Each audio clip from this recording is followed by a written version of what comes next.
नमस्कार, मैं हूं संजय शर्मा। आप देख रहे हैं 4 PM न्यूज़ नेटवर्क। एक महीना मान लीजिए मोटा मोटा चुनाव का बचा है। घमासान संग्राम जारी है, पार्लियामेंट चलने नहीं दी जा रही। आप देख रहे हैं एक पक्ष है वो कहता है कि भाई जेपीसी कराओ उड़ाने के मुद्दे पे, दूसरा कहता है राहुल माफ़ी मांगो और सदन 5 मिनट के अंदर स्थगित हो जाता है। मेरा आपका लाखों रुपए मिनट का टैक्स का पैसा सोहा हो जाता है।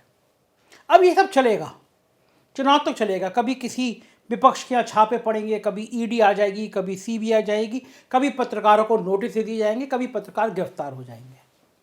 ये सब चलेगा। बहुत बड़ा काम होता है 2024 में देश का सिंहासन। सिंहासन मतलब देश का सबसे बड़ा लोकतंत्र का उत्सव, उसके बाद ये सिंहासन मिलता है। दुनिया का सबसे बड़ा लोकतांत्रिक देश भारत, उसका राजा बनने का काम कौन भला, उसका गौरव कौन छोड़ देगा। लेकिन थोड़ी देर को कल्पना करिए कि अगर प्रधानमंत्री नरेंद्र मोदी दोबारा नहीं बन पाए, भारतीय जनता पार्टी नहीं जीत पाई, तो क्या होगा। और मैं एक मज़ेदार बात आज ये करना चाह रहा हूँ कि जो मोदी जी हैं और मोदीवाद है, ये कैसे आया, कैसे बना, कौन कौन नेता हैं, क्या महत्वाकांक्षाएं, आज मैं इस विषय पे आपसे चर्चा करने जा रहा हूँ।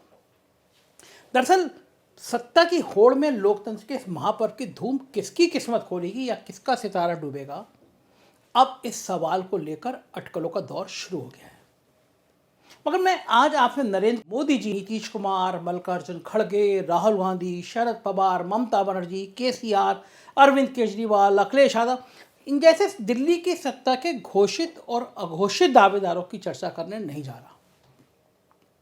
मैं आज चर्चा करने जा रहा हूं भारतीय जनता पार्टी के उन चेहरों और उनके राजनीतिक भविष्य की, जो या तो मोदी जी की कृपा से या मोदी जी की अनिच्छा के बावजूद मोदीवाद की कृपा से सत्ता के शीर्ष तक पहुंचे हैं या फिर वो पहुंचने की तमन्ना रखते हैं। आप थोड़ा पीछे चलिए, यानी मोदी जी के दिल्ली आगमन के पहले के भारतीय जनता पार्टी के शीर्ष नेतृत्व पर नजर दौड़ाइए। ख्याल करिए कि पहले जो नेता थे बीजेपी के, वो कैसे थे।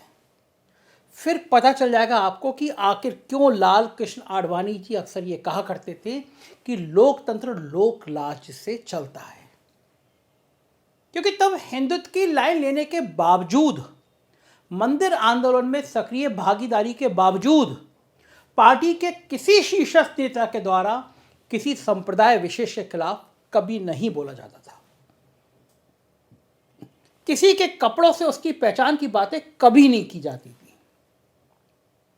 कब्रिस्तान और शमशान जैसी बातें कभी नहीं की गई, बल्कि इस तरह की बातों करने वाली साध्वी ऋतंबरा जैसे लोगों को कभी गंभीरता से भी नहीं लिया गया।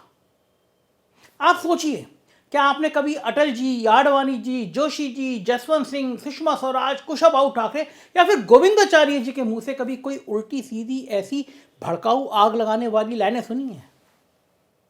इन सबको भी छोड़ दीजिए, कभी आपने राजनाथ सिंह या नितिन गडकरी को भी ऐसी भाषा बोलते हुए सुना है? मगर 2013 में भारतीय जनता पार्टी ना सिर्फ मोदी जी को दिल्ली लेकर आई, बल्कि मोदीवाद भी उनके साथ साथ पीछे पीछे दिल्ली आ गया। अब आप पूछेंगे मोदीवाद क्या है, तो मैं आपको 2002 के गुजरात दंगों के वक्त का एक बयान याद दिलाता हूं। इस बयान में गुजरात के मुख्यमंत्री मोदी जी ने दंगे के ऊपर प्रतिक्रिया देते हुए कहा था, गुजरात में न्यूटन के तृतीय गति नियम का पालन हो रहा है। अब न्यूटन का ये नियम है क्या? आपके अगर बच्चे हैं, अड़ोस पड़ोस में बच्चे हैं, तो 8वीं क्लास का बच्चा भी बता देगा कि न्यूटन का ये नियम जो है वो ये है कि प्रत्येक क्रिया की बराबर और विपरीत प्रतिक्रिया होती है। इसे ही न्यूटन का तृतीय गति नियम कहते हैं। मोदी जी का बयान आया, गुजरात सुलग गया।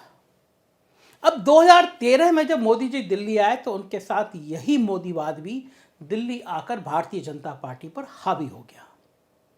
और अब तो कोई वोट के लिए कैराना याद दिलाता है, कोई धारदार चाकू की बात करता है, कोई मई जून में शिमला बना देने की धमकी देता है। तो एक मंत्री जी तो ऐसे हैं जो मंत्री कम पाकिस्तान के पर्यटन विभाग के ब्रांड एम्बेसडर ज़्यादा लगते हैं, गिरिराज सिंह जी। बात बात में सबको पाकिस्तान भेजने की धमकी देते रहते हैं।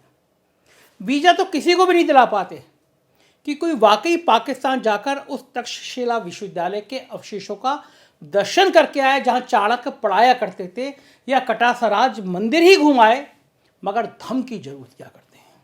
खैर, आज हम मोदीवाद की वजह से आगे बढ़े भारतीय जनता पार्टी के नेताओं की चर्चा कर रहे हैं, क्योंकि यदि मोदी जी के साथ कोई फील गुड और इंडिया शाइनिंग हुआ तो इन मोदीवादियों का आखिर होगा तो होगा क्या, क्योंकि तब तो इनकी राजनीतिक दुकान लुट जाएगी। इस सूची में पहला नाम है बहुत ताकतवर नेता अमित शाह का। गुजरात में ये जनाब मोदी जी के मंत्रिमंडल में गृह मंत्री हुआ करते थे। एक दौर में न्यायालय के द्वारा बहुत तीखे तीखे कमेंट का भी सामना करना पड़ा, लेकिन जैसे ही दिल्ली में मोदीवाद की शुरुआत हुई, इन जनाब को यूपी भारतीय जनता पार्टी का प्रभारी बनाकर यूपी भेज दिया गया। मुजफ्फरनगर के दंगों पर पूरा माहौल बना दिया अमित शाह ने, संगठन खड़ा कर दिया और इसकी खूब राजनीति करी। और इसका नतीजा ये हुआ कि मोदी जी ने प्रधानमंत्री बनने के बाद पार्टी अध्यक्ष राजनाथ सिंह को अपनी कैबिनेट में नंबर 2 यानी गृह मंत्री बनाकर अमित शाह को पूरी पार्टी की कमान सौंप दी। 2019 में तो इनको राजनाथ सिंह की जगह नंबर 2 यानी गृह मंत्री भी बना दिया गया, और अब तो कहा जाता है कि ये जनाब नंबर 1 की होड़ में शामिल है, यानी मोदी के बाद अगला प्रधानमंत्री कोई हो सकता है, तो उसकी नाम की चर्चा अमित शाह के रूप में होने लगी है। लेकिन कल्पना करिए कि यदि 2024 में अटल बिहारी वाजपेयी के दौर का फील गुड और इंडिया शाइनिंग जैसा कुछ हो गया, तो मोदी जी का तो ज़्यादा नुकसान होगा नहीं, क्योंकि उन्होंने 10 साल की सत्ता भोग ली। लेकिन उनके मोदीवाद के सहारे गांधीनगर से दिल्ली तक पहुंचे अमित शाह जी का सियासी सितारा गर्दिश में चला जाए तो किसी को आश्चर्य नहीं होना चाहिए। बहुत लोग निशाने पे रहते भी हैं और कुछ लोगों के निशानों पर वो भी रहते हैं। और ये बात मैं इसलिए कह रहा हूँ क्योंकि मोदी जी के हारती भारतीय जनता पार्टी पर एक बार फिर कट्टर हिंदुत्व की जगह लिबरल हिंदुत्व के हावी हो जाने की पूरी संभावना लग रही है, दिख रही है, बताई जा रही है। मोदीवाद की वजह से ऊपर लाया गया दूसरा सबसे बड़ा नाम योगी आदित्यनाथ का है। उत्तर प्रदेश के मुख्यमंत्री हैं। गोरखपुर से सप्त क्रांति एक्सप्रेस पकड़कर दिल्ली जाना और दिल्ली से वापस आना, यही उनकी राजनीतिक पूंजी हुआ करती थी। कभी उन्होंने लखनऊ की सियासत पे कोई रुचि नहीं ली, लेकिन एक बार जब मोदीवाद ने, चाहे मोदी जी की अनिच्छा के बावजूद, उन्हें लखनऊ का रास्ता दिखा दिया गया, तो उसके बाद वो भी अब सप्त क्रांति एक्सप्रेस की जगह भारतीय वायुसेना के उस स्पेशल विमान जिसमें प्रधानमंत्री मोदी जी यात्रा करते हैं, उसका लुत्फ उठाने की महत्वाकांक्षा पाल रही है। लेकिन बताया जाता है कि ये महत्वाकांक्षा तभी कामयाब हो सकती है जब मोदी जी चुनाव हार जाएं पर मोदीवाद ना हारे। अब आप खुद ही सोचिए कि जब मोदी जी हार जाएंगे तो भला मोदीवाद को गडकरी जी या राजनाथ सिंह जी या कहीं संघ ने वापस संजय जोशी को टपका दिया, पकड़ा दिया, तो ये लोग भला क्यों जिंदा रखेंगे मोदीवाद को। लिहाजा योगी जी की स्थिति भी मोदी से नफरत और मोदीवाद से मोहब्बत वाली है। खतरा इनके राजनीतिक भविष्य को लिए है। इनके भविष्य में क्या क्या उतार चढ़ाव आएंगे कहना मुश्किल है, लेकिन ये बात सही है कि उन्होंने अपने आप को हिंदुत्व का नायक बना लिया है।